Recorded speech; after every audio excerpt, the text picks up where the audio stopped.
Ready to rock? Oh, were you recording just then? Yeah. Now it's gone. Never happened. Welcome to Barbell Shrugged. I'm Anders Varner. Doug Larson, Coach Travis Mash. We're a match lead of performance.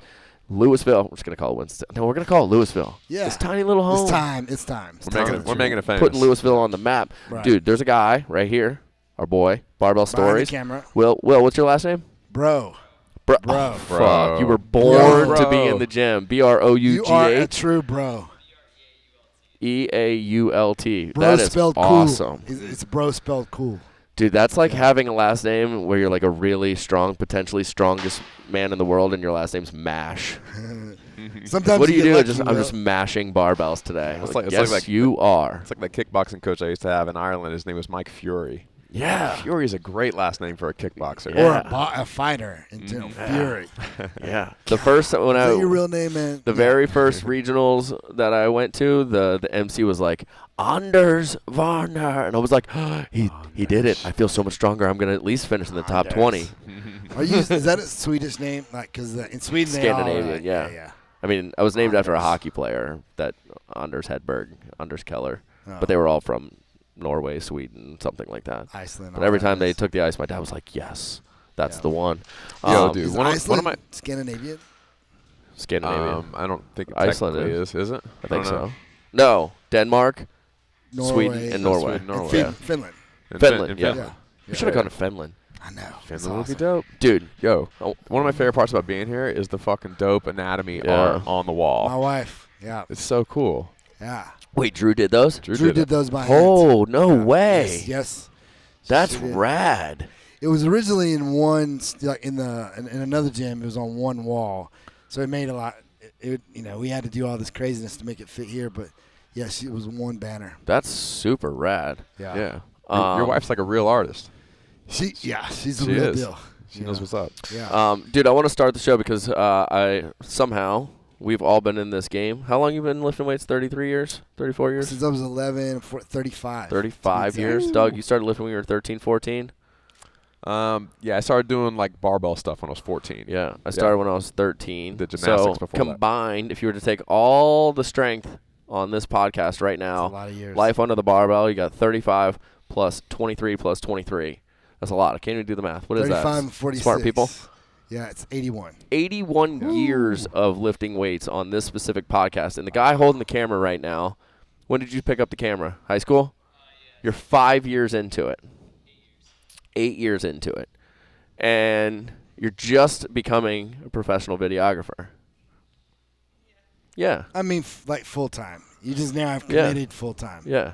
Dude, I think that what you're doing is so radical when you were telling us a story last night of like trying to find barbell clubs, trying to figure out where you're going to live so you can somehow do the thing that you'd like to do for a living. It's like the coolest place in you own nothing. Yeah. You're in a place Yeah. where it's just all you have to do is go shoot and get reps Yeah. and then figure out how to run a business out of the thing you love.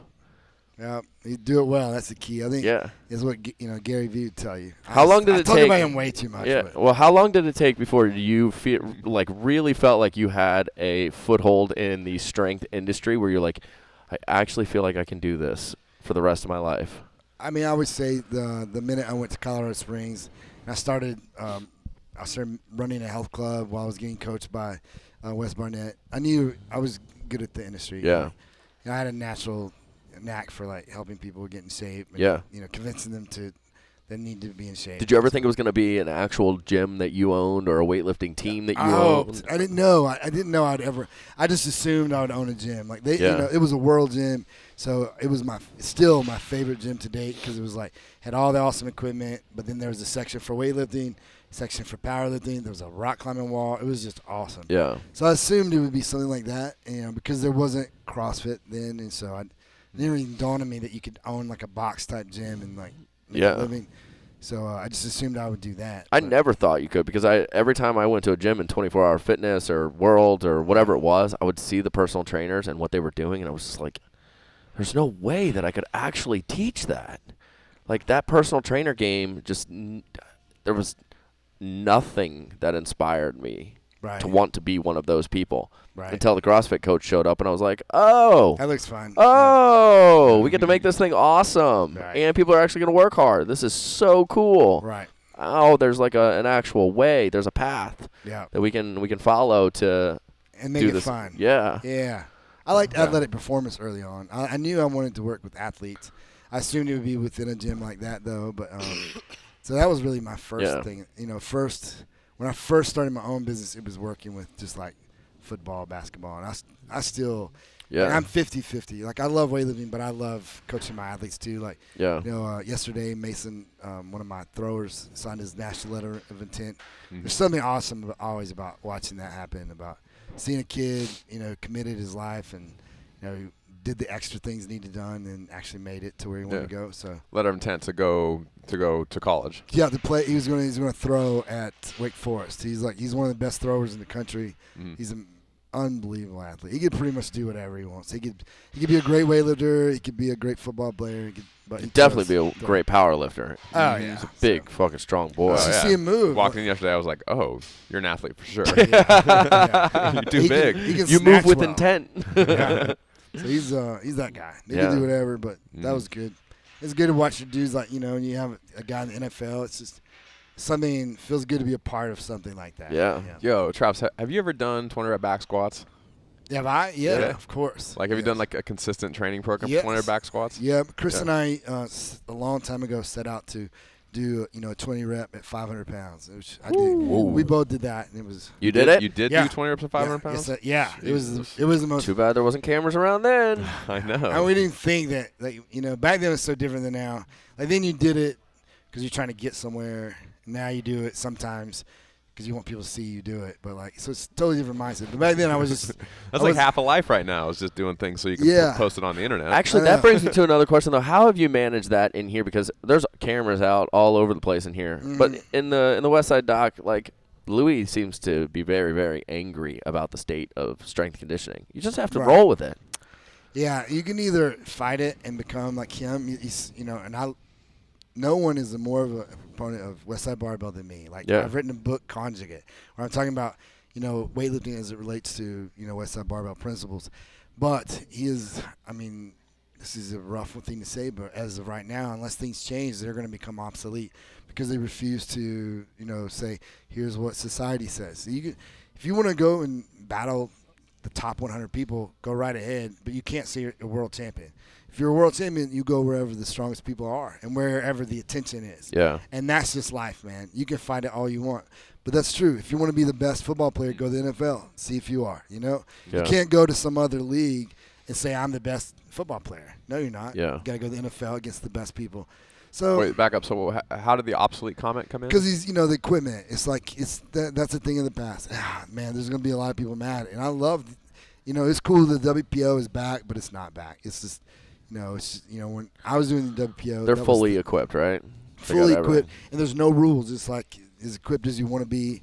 You know, the squat depth is sometimes Questionable at best. Yeah, and so like But just the whole world is going away from equipped Right. lifting, and they just people are can't holding get on to past it. Yeah, and I love him. Dave Hoff is amazing. He'll be a great powerlifter no matter what he does. Yeah. But for people to really say, "Hey, Dave Hoff, you're the best powerlifter of all time," you got to go beat the guys who are the best in the world. You have to, and you're not going to. Well, what are the it. best in the world doing now? They're doing raw. Like, I think Yeah. we all. Well, I mean, you see Steffi.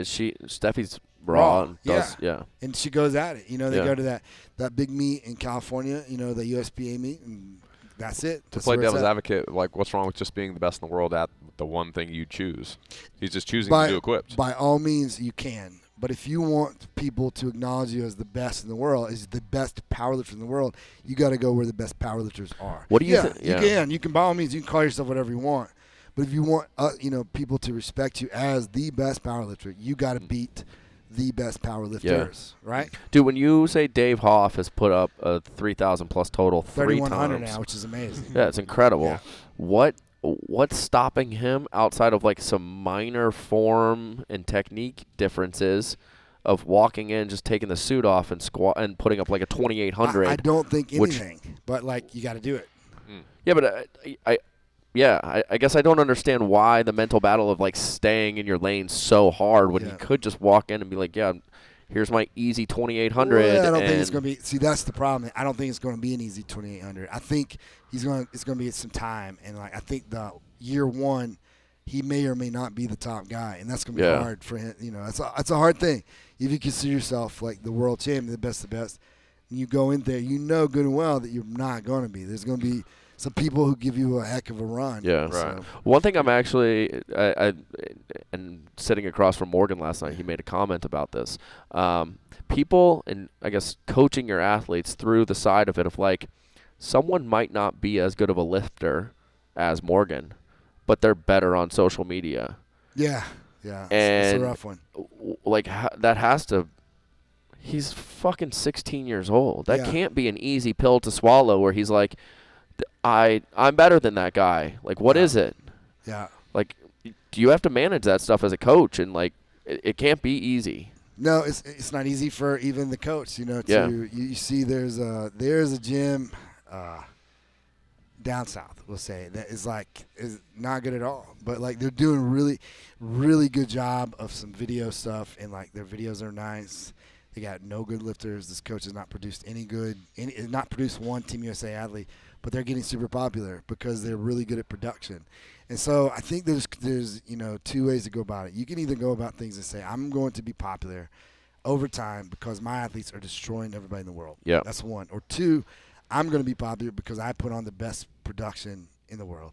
Or you choose to do try to do a little bit of both, you know, which is, is my goal. But my number one priority is always going to be, like, I want the best athletes, and I want to be considered a good coach because my athletes are killing it. Yeah. Not because I'm producing this great, like, video for everyone's enjoyment, which I hope, I want. Yeah. I want to produce content. I want to help teach and grow this community. But priority one is, like, helping my, when an athlete comes to you as a coach and they're like, hey, will you coach me? They're putting all their dreams in your hands. Yeah. And if your priority is something other than helping them reach their dreams, then, like, I got to question you as a coach. You got to be, when Morgan comes to me, his whole family moves here. I take that seriously and says, I'm going to do whatever I can do to help Morgan get to where he wants to go. So. Well, I'm pitching it to Barbell Stories last night on the way home to get him to move here so he can just cover every day of Morgan's training, put a vlog out, and show him go win a gold medal. Or, I'd be all about having someone like Kim, if it works out, monetarily to make really cool educational videos. I'm all for that. Yeah. Like, I want to help everyone that's listening to us right now. I want to say, hey, if you're having this problem, do this and it'll fix it. I definitely want to do that. But you got to, my priority is not that. My priority is to my athletes because they're the ones who trusted me with their entire lives, their dreams. Yeah. And I know that because I used to be that person. I know what it's like to say, I want to be a world champion. I want to be the best in the world. Yeah. Do you enjoy doing educational videos? I know you like writing your books. You got a bunch of books. You're a great writer. Yeah. Do you like doing the video education piece? Not as much as I do the books, but yeah, I don't mind. As long as I have somebody, what I don't like is the editing. It's just not my. Yeah. Right. Number one, I'm not good at it, and I don't have a desire to be good at it. So if I did, I'm sure I would take the time to learn it, and I would love it. But it's not like a thing I'm like. Really steep learning curve. I like to write. That's what I like to do. So it's easier to write in your free time. You can do it whenever you want to, etc. And for me, it just comes. It's natural, and whereas video editing is, I've never grown up thinking, man, I really want to get good at editing. I don't. Yeah. But I'm so glad he does because it's people like him that are actually bringing the sport to the masses. Mm-hmm. So at the end of the day, like, both help the sport. Like, what he does, teaches like the average person how cool weightlifting is because he tells a story and he shows that story with his video, and so then people are like, oh, that is cool. So like, there's definitely importances to all of it. Yeah. Getting back to Doug brought up the 20 rep back squat program, and what we really wanted to do on this episode is just talk about squat cycles and how we implement them into like seasons, into a quad, into a 1-year CrossFit season, like best squat programs for increasing 1RM. What's kind of your history, and Doug, as far as like when did you start to when did you do the 20 rep one? But then just what's like the history of when you would find squat cycles, like really focusing on like hypertrophy or building to a 1RM? I've essentially never siloed squatting as like a goal of a program. I've never been like, I'm doing a squat cycle. I've only done just strength conditioning programs that are total body, and I'm not trying to just get good at one move. I'm trying to get strong everywhere. But that said, one of the very first things that I ever did as far as big barbell lifts, when I first learned about heavy squats and cleans and all that. I went to a Bigger, Faster, Stronger seminar. Yeah. Back in freshman year of high school. Yeah. The day before baseball season started. Now that was my first exposure to even seeing what a clean was, to like doing heavy deadlifts. Like I hadn't really lifted weights at that point. I'd only done gymnastics, so I'd done a lot of body weight stuff, a lot of upper body stuff. Great start. Yeah, awesome start. I had good mobility and good upper body strength, but not very impressive leg strength at that point, I would imagine, because I never really focused on it. So 20 rep back squats was like my first exposure to lifting with a barbell. And it was brutal. It was absolutely brutal. I did every Monday. I'd come in and try and add 5 pounds from the week before, which actually you'd think that only lasts so many weeks, but I did that for a couple months, because I started pretty light and then just kept adding weight, and then it would basically be forced reps for like reps 15 all the way through 20, or someone was behind me kind of just like bumping me through my sticking point, just push me just through it, like pinkies. Or it feels like the last 5 or 6 reps, or every one of them is a 1 RM. It really and then is. you're just fucking sitting there just like, fuck, okay, one more rep, just do one more, just one more. And I know that I can't fail on it, because the guy's going to bump me through my sticking point, so I got to do it. There's no drop in the bar. There's no getting out of it. Yeah. That's a sad place to be. Yeah. And of course that made me brutally sore, and those sets were so difficult. But I felt like that was a really fortunate thing to have done as my very first thing ever, because ever since then, like even to this day, like everything's compared against my first experience. Mm-hmm. And so every set of 5 that I do, or every heavy single I do, is like nowhere near as brutal as those fucking That's a good idea. ridiculous sets of 20 that I did back then. Yeah. Followed up with a full workout afterward. I didn't know any better. Yeah. We're just in there training for fucking 2 hours, because we're high school kids. I'm waiting for my parents to come pick me up, and I'm just lifting weights till they get there. Yeah. And so I think the best 2 Mom, workouts I'm done, but that. you can stay gone as long as you'd like. Yeah. I'll just be here squatting. The 20 rep max and the 10 by 10. Those are the 2 most 10 brutal. by 10. 10 by 10. Those are the I've 2 never most brutal. I've never truly done like a real 10 by 10 brutal. program. I bet it is brutal. It's brutal, Yeah. especially when you put a percentage on it, and like you have to do. You know, you 5 can't go pounds a light. week. Yeah. I've done plenty of 5 by 10 and all that kind of more normal stuff, but never German volume training straight 10 by 10. It's brutal. Do you follow the rest period, the rest intervals on that when you're doing it? No, That's, just recover. Yeah, you're just dying. Yeah. You don't have the No, you just recover it. Just try to get almost fully recovered. And then go back at it. The 20 rep is better though. I think it's like you just choose 1 or 2. You can. Some people do 2 sets of 20. Yeah. We played Some with people both do of them 20. in the gym, and We I got all played. of them. Sorry, go ahead. I was at 40 heavy loaded squats with that much of a mental battle for the majority of people is just too much. I like doing 1 too. Yeah. Like even for me, like you can add the 10 pounds a week, and it's something about doubling it up and adding 5 pounds per time is just, it crushes people. Yeah. We made bigger jumps. We did. I think we started. The goal being 500 for 20, and we started with 405, and we did it 20, and it wasn't too bad.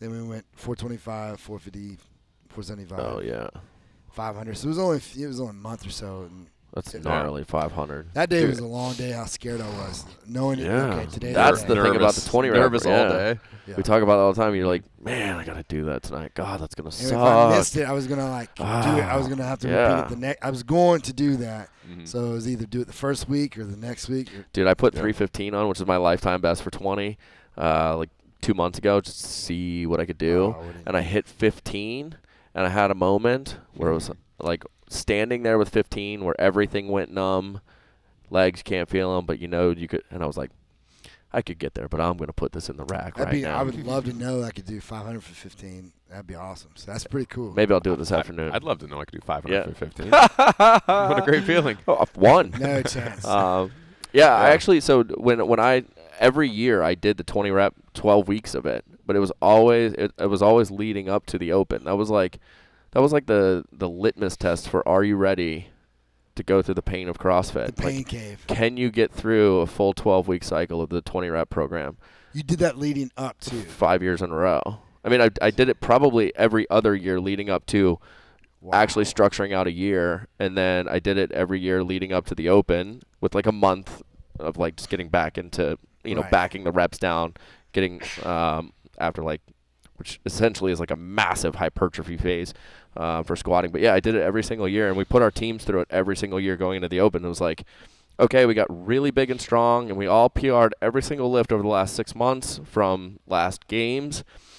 Now we got to go play the mental game. Like, are you really strong enough in between your ears to get through this? I thought of it like that. It's such a different world, CrossFit. Yeah, because it's so painful that, like, it's the only program that I've ever that I felt like truly was a conditioning strength program that was, like, perfectly written for CrossFit, because you have to move when your body is broken. Yeah. And you have to get through it. It's significant. You're like, when are you not strong enough to do a burpee? Right. Never. You're not. So get your ass on the ground and go. And the only way you're going to do that is knowing that every third breath you have to sit down with the heaviest weight you could imagine on your back. Yeah. And you've been doing it for 12 straight weeks, and it seems like there's no purpose to it whatsoever. But when it's game time, you're mentally there. You take 3 breaths between each rep. Is that what you do? No, I mean, I don't really plan it like that necessarily, but, you know, the first 8 or 10 are pretty casual. Yeah. You know, what are you lifting, like fucking 60% or something therein? Hopefully, yeah. But then I feel like for me, you know, it's like once I get to like 12, then it's like 2 breaths, and then when I'm at 15, it's kind of like 3 or 4 breaths, and then every rep after that, it's like, okay, now it's like 6, 7, 8, and then on the last couple, it's like you're gonna stand there for 15 or 20 seconds because you're just doing 1 rep maxes over and over and over again. You're just getting just enough rest to just grind out 1 more 1 rep max. I count 3 breaths for every single one of them. Do you really? Usually, I mean, even when you get to number 1, even for number 1. Oh, really? Yeah, mainly because I feel like one of the most important pieces of the 20 rep program has nothing to do with your legs. It has everything to do with building your core. So you think about it, you have 315 on your back. That's a 1 rep max breath when you start to get to number 11, and you do that 3 times, and all of a sudden your core actually, the amount of stability and breathing that's going on in there, like, you're sore as hell, and your intra-abdominals not 500 pounds like that. Trying to get through it, and I feel like that's actually one of the benefits to doing the program that very few people think about, and I only think about it because I've done it so many times. Is that in the book, 3 breaths between each rep? It's more like Doug said, but we changed it in the gym to get people to be able to breathe under load, because it's such a CrossFit thing that you need to be able to do 225-pound front squats for 21 or whatever it is, and you have to be able to stand there and breathe and maintain stability without getting tired. Like the transference, or the transfer from the 20 rep program and incorporating the breathing while under super heavy load and the mental thing just transfers into the CrossFit programming so well that we used to hammer people. Like, that was like the test more than the 1RM, like who can do 20 for the heaviest rep. And for CrossFit, that makes who cares what your 1RM is? And then and it's not even like the biggest 1RM ever really matters in CrossFit. No. It's 20RM is a much better test. Well, can you rep? Like I liked in Grid, they did, one of the testers was a 225 clean and then front squat at 20 times. So you start on the ground, you clean it, and then 20 reps. That was fun. I like that. But any kind of barbell for reps I like. Mm-hmm. But then nothing else. Was that fairly easy for you? Mm-hmm. Yeah. Yeah, I did that. Because it's like, so, you know, one good thing, like, if you do get stronger, is that, you know, that 225 is such a low percentage. Right. So that's like, you know, if at the time I could front squat, let's say, you know, 500, even 500, it's still less than 50%. So, so it wasn't too bad. Yeah, if any movement, you should be able to do 20 reps with less than 50%. Yeah, for the most part. Yeah. Front squat makes it so much harder, though. It does, because you can't breathe that well, you know, sitting on your chest. And so I made terrible mistakes. So I'm not a CrossFitter, so hold my breath for the first 10, and then your body. Those are fun games to play, though. Yeah, it's fun. Yeah, we did. If you got out to like the XPT stuff, and they went and did all the breath work and stuff that they do, I would like to. It'd be super fun, because then you could go and test stuff like that under really heavy weight and hold your breath for 3 minutes. See how much work you can get done. He just blacked out. He was like, 3 minutes. I did. Laird Hamilton will get you to a 3-minute breath hold, I promise. Shoulder to overhead with 245 for 20. Now that was the hardest thing for me. That was brutal. The first day I did it, I held my breath for the first 11, and then I seized up. You know, I dropped it. And he's like, all right, take 3 breaths. And I was like, no, there's no taking 3 breaths.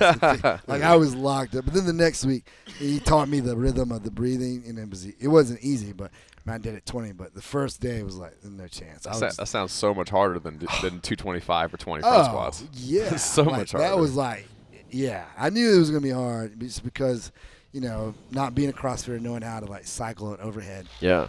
But the clean cycling is easy, but the overhead is hard. Yeah. Did you ever do any of the like super famous 5-3-1 squat cycles, small off? I've done 5-3-1, but I've never done small off. I've done 5-3-1, small off, and then what's the great? I totally just went blank. The great Russian powerlifting coach that went to the West Side and hung out with Louis Simmons. Shiko.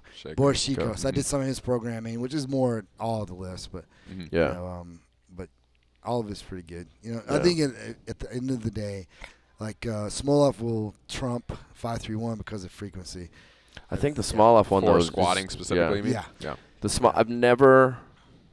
Shouldn't say never. It's an absolute. Doug teaches me these things.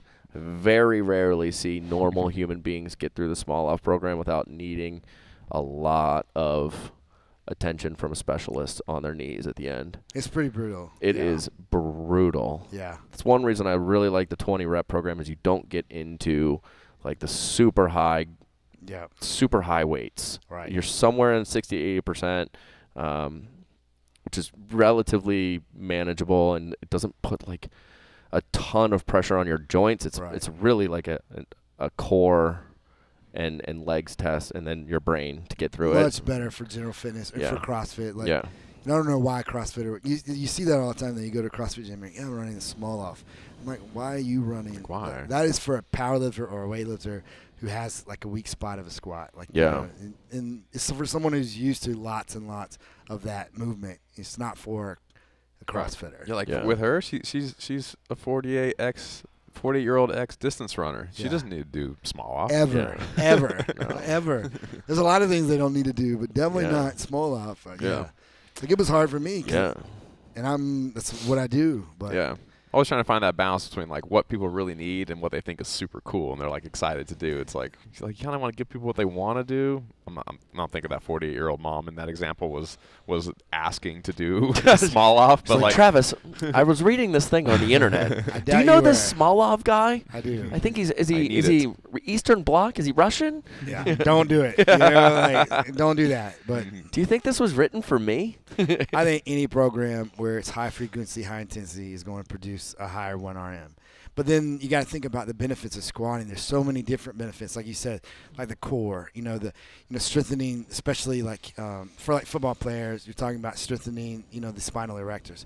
So like spinal extensors, whatever. But like, there's that benefit too. There's a lot more than just that 1RM. It's the hypertrophy of the muscle groups that you're looking to, get better at. Like if you're a football player, I've got to have a strong torso when I run into somebody. So then you don't need small off all the time because who cares what your 1RM is? It's like, what does your back look like? Is it strong? Is it ready for what's about to happen? Yeah. So if you're a CrossFitter, you don't need, you don't need a 30-pound gain on your 1RM probably. Yeah. Unless you're just complete, just so Well, weak. I think the 1RM thing too, you can, so I squatted 425. That's my best squat ever.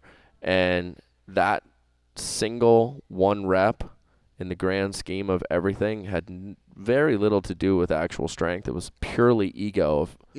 8 weeks before I said I'm going to squat 4 1/4. And no matter what program I was on, I was probably going to squat 4 1/4. Probably. So the training piece to it is more of a confidence builder than like pure strength. Because the next day after I did it, or a week later, there's no way I was squatting 425. It was just like a check the box that I did it. I said I was going to do it. It's kind of a lifetime goal, and now I'm done. And probably my 3, 5, and 20 rep maxes are much more important. I actually think like a double.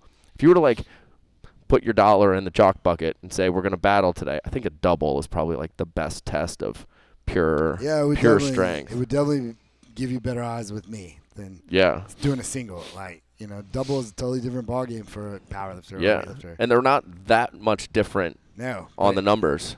But it will be for me. Yeah, I'm just very good at taking a weight out and doing it one time. Yeah. Even if like a front squat, like it was like 20 weeks after I got hip replacement, I did 506 on front squat. But like asked me to double that. Not a chance. You think it's double like 475? I don't know. Honestly, it's a big difference for me. It is a big. See, I think right now, if I was to test my 1RM, I'd be very happy hitting like 400, like very happy hitting 400. But I think I could double 365 and feel fairly confident that I could do it. It makes sense. You're just a way more in shape athlete with a much more, efficient oxidative system than me. Way I'm built. Yeah. Yeah. So you swim like a mile or whatever in Jamaica. Yeah. If you at a weightlifting meet, if you miss and then you have to follow yourself, what's the time for that? Is that 2 minutes? Well, unless someone takes your clock. Normally, 2 minutes. Yeah, with no fuckery. You got 2 minutes. Right. You ever thought about having that as a max? Like a max to test in your gym? Like what can you hit and then 2 minute break and then hit again? We do that. Yeah? Yeah, I do a lot of I do a lot of sports specific programming. Like we'll do waves, for example, because a lot of times you'll do your opener and then you'll go up 3-5 kilos, whatever it is, and now you're 12 out. So if you sit there, you're going to be cold and you're definitely going to miss. So you got to start all over. So in some athletes, if they're not conditioned, will freak out because they think they'll get too tired. So we practice that. Then we practice EMOMs or E2 mom, every 2 minutes on the minute. So and then we say work up at the end. I give them 3 or 4, sets to work up with 2 minutes. How much time do you have in between on powerlifting? A long time, because what happens, like everybody, like it starts at the lowest. I'll be back at 9 p.m. tonight, guys. It's so slow. Everyone takes their opening squats, starting from the lowest to the highest. Everybody takes second attempts, lowest to highest, third attempts. So it goes by attempt. It doesn't even matter what your number is. It does. Oh man. Oh no, it go. I mean, like if you do your first attempt, whoever's got the lowest first attempt starts. Yeah. But they go all the first attempts. Then all the second. So they unload the bar. Yeah. The bar doesn't just keep going up; it gets unloaded. Not good for me, because I like to train faster like that. Yeah. I hate that. I loved the IWF World Championships. It moves real fast. Like they don't mess. Their loaders It was like we were done with the whole competition. It was like 2 or 3 hours total, and I'm like, wow. Right. I crushed. It was like that was like a PR meet at the time for me. When you're incorporating, do you even focus on having like a squat heavy cycle in training, or do you use just general strength? No, I do definitely. Squatting is much more is a good indicator if someone's going to get better at weightlifting. Pulling is too, but squatting is going to be more of a indicator. So like if I have 20 weeks, we're going to try to peak the squat at week 12, giving 8 weeks to, at that point, I don't focus as much on the 1RM. I focus more on power, production, and speed, and then I focus on 1RM of the snatch and clean and jerk. Yeah. So we, I know if Ryan's squat goes up, which it has, that snatching and clean and jerking is about to follow, and it has, and I said. It's pretty easy. When Morgan's squat goes up, so does and it has. Well, in the 1-ton challenge program, we use the front squat as the big lift. Do you do that with most of your lifters? Yeah. Oh yeah. Front squatting is just much more like specific to weightlifting. Yeah. So like Morgan just hit that 227. That's 500 for you counting at home. 500 pounds at 16, and so which means a big clean and jerk's coming tonight. Hopefully. So those are big. Pulling is important too. It is, especially if you got somebody who's way off. So like if their squat is 500 and their pull is 400, you need to like have a cycle where that's addressed. That's too far. 10%. Like sometimes there's a lot of weightlifters out there who can squat more than they can pull. Yeah. Like Morgan, that's just a common trait. And so, but if they get more than 10%, if their squat becomes 10% more than their deadlift, you need to focus. His squat, what's his best pull? Now they're pretty same. It's like he deadlifts 550 and he squats 584. So it's like How much of that do you just we talked about it yesterday a little bit, in his snatch being a much lower percentage than it would be on average for many lifters than his clean and jerk. Do you just look at that? You're like, look, let's just keep getting strong and stop worrying about shit I like addressed that. it. Like we spent 6 months addressing that. Because.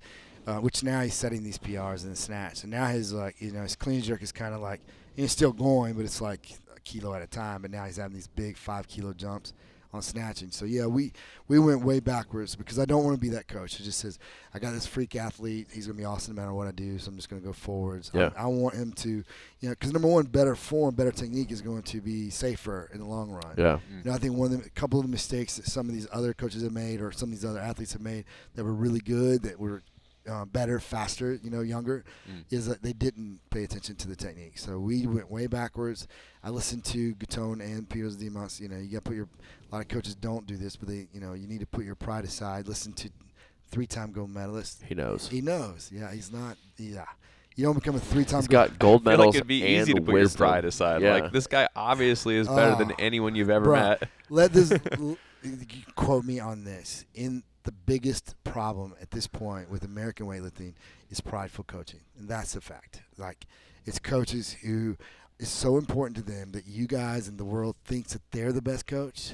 They would rather you believe that. Well, their careers are going to disintegrate more than they would like to say, "Oh, I bet I could learn something from Piros Dimas." They would rather say, "You guys think that they're like the guru." Here's what I'm about. I'm about doing whatever I have to do to help my athletes get to where they need to be. And if that means I need to listen to a whole other coach about everything, I will. Yeah, I feel like the coaches that are actually doing it. I mean, Waxman's such an awesome dude. Bergner was like the first guy that came out and just started teaching everybody. Yeah. And then, like always, the first guy that busts through the door, people were like, Bergner Warm Up's fucking stupid. We don't need. And it was like, dude, the guy's just teaching weightlifting. And calm down. He's got 75 people at a seminar every weekend. I think he's doing okay. I've even had mentors that would have said that. But I'm like, you need to know the context behind what he's doing. Like, if you sit down and talk to Waxman or Bergner and you ask them why they do certain things, you'll understand. I have. Luckily, I was never the guy. My earlier mentors thought that, you never worry about trying to pull up high, that the goal is to open the hips and then get under the bar, which I agree. But then you sit down and talk to Sean and talk to Bergner, they would agree that, that it's not necessarily how high, it's about, peaking it and going, it's about perfect timing. And, they do this drill to strengthen the muscles they're used to pull under. And so when you start to contextualize what they're saying, you're like, oh, but don't be. That's another thing. They get so damn cocky. Like, you made me cuss now, but like you get so arrogant that they won't sit down and ask. They'd rather just go on some message board and spout off about Bergner or Waxman without knowing why they say what they say. Like, you were talking about absolutes a minute ago, and then you made the example about the Bergner Warm Up saying like it sucks. Like, anytime I hear like these all or nothing statements, I hate that. The absolutes, like that thing sucks. I'm like, what? Really? Like, okay, I kind of know what you're getting at, but like, what are the pros and cons in all these different situations? Like, if you can't look at something and say, well, it'll probably work in this situation with these types of people, but not really in this other situation. I like this about it, but I don't like that about it. Like, if you can't like break it down into like this nuanced analysis, then you don't really know what you're talking about at the higher levels. Most people don't, dude. I just want to ask, all you got to do is this: is like, has Bergner and has Waxman produced results with their athletes? Absolutely. 100%. Dude, Bergner's doing it in the middle of the desert in the same way that you're doing it here in the middle of Louisville. Like, in his garage. Dude, when we used to go up there. I love training in his garage. His garage is the best. Yeah. I wish I had his garage. I know. Yeah. There's like the first time I went there, I visited San Diego, and it was like I borrowed a friend's car to drive an hour out to his place just because it was like I reached the Mecca. Like, I made it. I'm in the middle of the desert overlooking these gorgeous hills. And it's like, this is just where Olympians train. I'm slamming bars with... I did it. I made it. It was the coolest experience ever. And Bergner, you walk up, you can't not work out hard there because at 9 a.m. every day, those old dudes show up and will make you look bad. Like, he's got the old geezers training in there at 9 a.m. every day, getting after it, sprinting hills, rolling wheelbarrows up hills, hitting the battle ropes. Like, they're crushing it in there. And then... the kids show up and start slanging weights around. Dude, he's an absolute role model in that respect. Like, I fucking totally hope when I'm like in my 70s that I have like my 6 or 8 like other 70-year-old bros coming over to fucking do like broken weightlifting in my garage with me, and we're all just hanging out having a good time. As like stay in the shape. And this is his term. Like, he calls that group the Geezers. Like, it's like the Geezer weightlifting club. They got T-shirts for the whole thing. Like what a fucking cool thing. Dude, you're still training with your buddies when you're 70 years old. That's awesome. I just don't think there's any coach out there that I can't learn something from. And like, And if their athletes are getting better, whatever they're doing is working. So there's no, I don't believe there's, I talked to Aaron from Squat University. Yes, yeah. And we talked about this very thing about absolutes. I just don't think there are that many. Only absolutes I can really think about would be like when you squat, clean, or snatch, you need to keep your spine extended. And in a perfect world, you should probably try to not have knee valgus, at least under the sub-maximal loads. You should. Yeah. And other than that, I don't know. I mean, some ideas are better than others, and it's okay to say that. Are they? Maybe it depends on the person. I think what you said is right. Is depends on who's teaching. If someone, okay, for example, I have Hannah, who's amazing, who's all of a sudden blowing up. If you taught her the Bergner Warm Up, it would mess her up because she already spends way too much time at the top. Yeah. So you probably want to avoid that for a minute until she understands the rhythm and the timing. Yeah. Then you could probably give it to her and be no problem. So that would be the thing. Right. Is that it's the individual. Well, yeah. And where did the Bergner Warm Up most likely come from? Well, he was a PE teacher teaching 50 kids with a broomstick how to do a snatch. How are you going to get 50 people to move in the same direction without creating a little chaos. dance with it? Right. And get across 90+% of the points and the positions and get people's elbows high and outside. How are you going to get them there? It's genius. I'm with you. But yeah, if you walked up to Morgan or anyone that's an elite I think Morgan weightlifter, and Ryan would be perfect for it because they are already very good at timing and their speed underneath the bar is excellent. So you start teaching them, all it might do is get them ready to pull under and activate those muscles they're going to use. You're not going to mess up their speed under the bar. I mean, it's awesome. The other thing I think that's so genius about stuff like that is you may be able to argue right or wrong with him on it, but when you can simplify complex things to something like the Bergner Warm Up that you can do in 30 seconds and get across then do it. If somebody walked in this room right now that had no idea what weightlifting was and you handed them a PVC pipe, you could get them to do 80% of the movement relatively well in under 5 minutes. I agree. You have stripped away all the complexity. Yeah. You've gotten rid of all the weights that are scary to people. There's no barbells, so they're not even associating it with working out.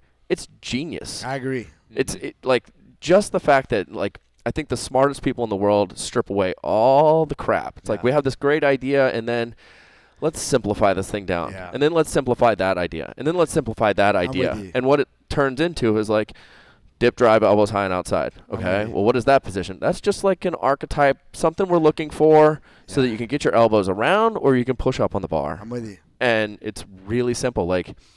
Though it's not for everybody, but it's probably for about 90+% of the people. I would say it's for the majority. I think it's a great way to teach. I think my mentor, Don McCauley, God rest his soul, he just passed away, but he did not like that. He loved Bergner and respected him beyond. There's a picture of all of us together, but he did not like the scarecrow and he would make fun of it and say it's terrible. Yeah. But his way of explaining it, you got to stop what you're doing and listen to understand it because it's more complex. Yeah. So it's really good for people who want to be really good at the sport.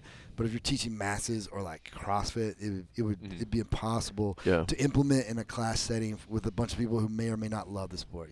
Yeah. So. Yeah. I was told that from day one about Bergner. My weightlifting coach back when I was in high school and still a good friend of mine to this day, awesome coach, but he learned weightlifting from Bergner. He was a powerlifter that learned weightlifting from Bergner. So I was lucky to have the two perspectives. That's awesome. From day one. But that was one thing that he said about Coach Bergner from even as far back as me being 14 years old, entering high school, was that one of the things that he liked about him was that my coach was mostly coaching high school kids. Most high school kids don't know how to do any weightlifting at all when they're entering as a freshman in high school. He has a large group of football players or whoever he's trying to teach, mostly cleans, but some snatches as well too, squatting and whatnot. And he always said that Coach Bergner, one of the things he did best was coaching large groups of people to do the lifts pretty damn well in a big group setting. In a simplistic way. Yeah, it's like the military. It's super organized, big group of people, barking orders at the troops, and the troops are just following directions. And he took that from Bergner and applied it to coaching his own high school, large groups of high school kids. And Mark is phenomenally good at doing just that now, years later. Yeah. There's a few schools that have done really well. There's in Beaufort, Georgia, there's a coach, Stanley Trail, who is amazing. So their whole school does snatch, clean and jerk. They basically do weightlifting as their strength and conditioning, and they're also one of the best programs in the country. It's like unbeatable. And, because the big thing about not doing it is like, it's too hard to teach, but it's all about the system. They start in 7th grade, so every 7th and 8th grader do overhead squats and front squats, which makes it super easy to then 9th grade year teach them how to do a power snatch. They already have the movement. They're already stable overhead, so it's easy. They already have the mobility, the movement. So it's super easy. cool that you're able to teach kids that now. Dude, you mentioned Don just a little bit ago, and I don't think we've done a show, or I don't know if you specifically have done a show on Barbell Life, and not to make it sad or anything, but we've lost a bunch of people in the weightlifting world. It's been a rough year. And personally, I have never met any of those people. Oh, yeah. And hanging out in the circle that we all hang out with, I don't have any emotional connection to many of the people. Yeah. But they're people that I just assumed I would meet and hang out with and have a great relationship with in my career because they're the best in the world at what they do. And I guess as far as like your career and your relationship with them, like where are you at with these? It's been sitting with all this. It's been the hardest year of my entire life. It just seeing Glenn Pinley and Don pass away. They were my mentors, those two, and they're very different. So it was very good for me that I had two, very different coaches in the same room, so I could learn both perspectives. And I've always been super open-minded to everyone. West Side, like I still like Louis Simmons. Most weightlifting coaches are 100% against that. Yeah. So, but having those two together was awesome. Obviously, I lean more towards Don. Like we had a better relationship. Glenn is kind of a introvert, and so but he was he would call me at 11 a.m. 11 p.m. at night to have this. He had this great idea about. He had done a research project when he was at Kansas doing his master's with mice, where they took groups of mice and this is a great story. At 11 p.m. he calls me, and I'm in bed with my wife. I'm like, I should probably answer this. This is before I was at Muscle Driver, but I wanted to be there. And so I get up, and so these groups of mice, they took the same amount of volume. It was like putting these mice on these flywheels to do X loads, they were pulling a certain amount of load. Anyway, so some of the mice trained 3 days a week for X amount of hours per day. The other ones trained every single day for the same amount of volume and overall time, but they did it every day, broken out throughout the day. And then when they took, at the end of the research, the mice who did it every single day had gotten stronger and more hypertrophy, quite a pretty big of a difference than the ones who only did it 3 days a week. So frequency became his thing. So he tried this experiment of he took the athletes in Muscle Driver and had them train 6 days every day, 6 times a day every day. And it crushed him, though. It didn't work. I mean, short term, you probably can get some growth and strength out of that, but I feel like joint pain wise, you're setting yourself up for failure long term. Yeah. You'd have to have a bunch of athletes that are going to buy in and say, okay, I'm gonna keep doing it. Take a 2-hour nap every day. Sleep 10 hours a night. And understand that eat 5,000 calories a day. You might go backwards until you adapt. But I would like to guess after 12 weeks of that, you probably get a. You just want a mental break. You would be one dude got better, a lot better. Yeah. So the little guy, Mike Zella, got a lot better. Yeah. But anyway, so the reason I tell you the story is just losing these dudes who's so impactful has been scary because some of them like Glenn, they die and they some of them are not they don't have families. Like Don's family was his weightlifters. And weightlifting, and he didn't have he was been married, but they were divorced. He had no kids. Glenn was had a kid, but didn't see him that often, and then I'm like, wait, am I heading down the same road? So it definitely led me to make a lot of changes in my own life. I'm not that. I'm not married to weightlifting. I love it, and I love my athletes, but I love my family more. Yeah, I think that reflects on a lot of decisions you've been making over the last couple months, too. Yes, a bunch of the decisions. Family being kind of at the forefront of all that. The priority. And then you see Justin, our friend Justin from Missouri that hung himself in his own gym. I'm like, all this has just wrecked me mentally and made me question everything about my life.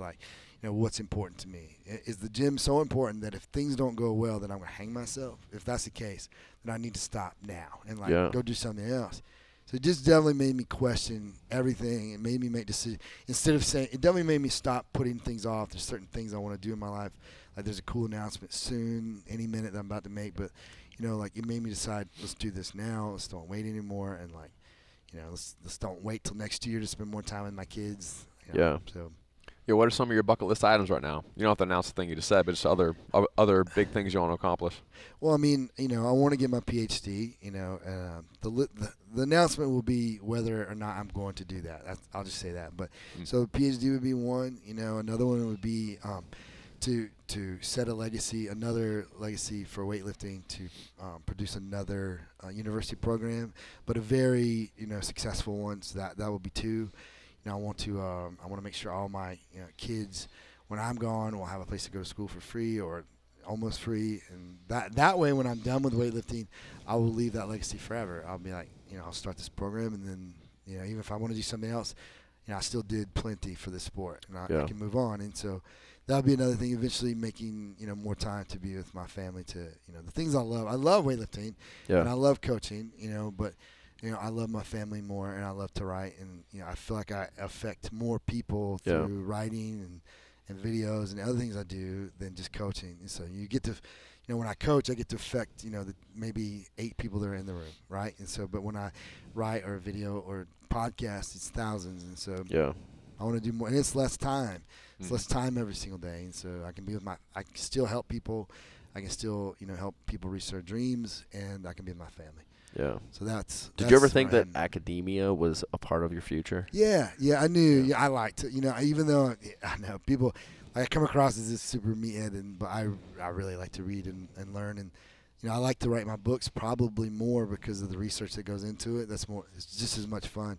Probably more fun. It's like learning about the topic I'm about to write about. Like when I wrote Mass Jacked, it's a book all about hypertrophy. So going and reading all these things from Chris Beardsley and all these other people who produced it is just as much fun as writing the book. Yeah. Do you have any aspirations to put out like a more mainstream, big publisher book that you can just buy at the airport type of thing? Yeah, I would. If you're at the airport, dude, I'll be slanging your books in every city we stop in. We're like, dude, get the Mass Jack book.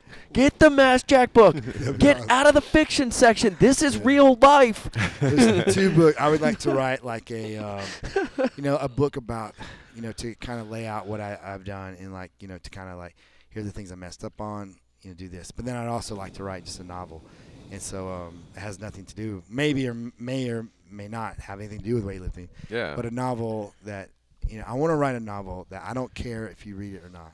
Like I want to write. You could do like historical fiction type of thing, where it's kind of true, but not all the way true. It's based on reality. Yeah. I think those are the best novels anyway. It's like something that's kind of true. It's like that's more fun to write about. I think it's easier to write about too, but that's what I want to do. I want to write a book, and I don't care if you read it or not. And then hopefully it will be good because something I like, everyone else like, but I want to write. Those ones usually I feel like do better. Yeah. This is what I want to do. Yeah.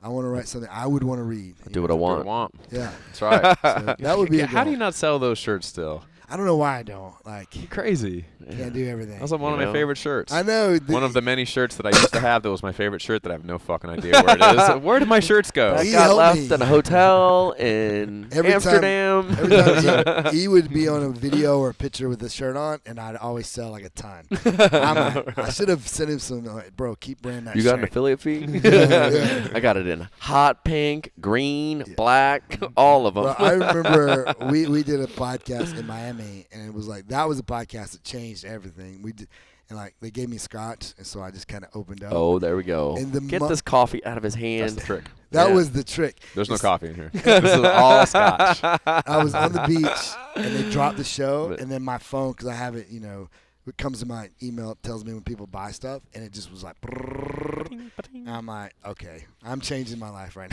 now. This sounds a lot easier than running this gym. So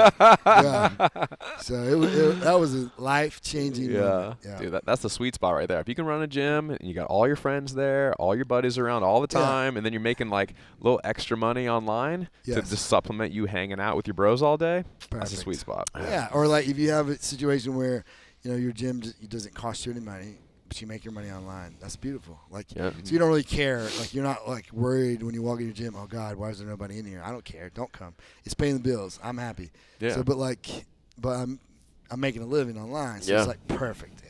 That's the perfect spot. It's the best coaches can find. You'll be found. Right. Because otherwise, if you come in the gym and you're trying to coach your team, but you're worried about like, oh shit, I'm not paying my bills, that would suck. Yeah. Totally. If you were to go do the PhD program, like what would your PhD be in? Like biomechanics. Of anything specific or like bar path, like the barbell, that would be the case. How the body moves, the physics of the, of how the bar moves. Yeah. That's what I did my senior project on in college, biomechanics of snatching. Yeah. Mm-hmm. It was fun as fuck. I felt like I was like duping the system. like I'm gonna do. I literally at the time was waiting for someone to come up to me and be like, "Hey, that's way too easy. You can't do that." But everyone thought it was like really difficult and cool. It is. But like for me, it was so fun that I felt like I was gonna get in trouble. Oh shit. That's exactly where you want to be. Doug, right. I don't think you should be doing this. You're gonna get in trouble. And everyone else is like, you're a genius. So that's how I felt about Shrugged. Like especially like after running the gym and then Shrugged got big. Like 2013 to 15, I felt like I was on summer vacation for like 3 years in a row, and like I kept feeling like someone was gonna come in and be like, "Yo, you're not on summer vacation anymore.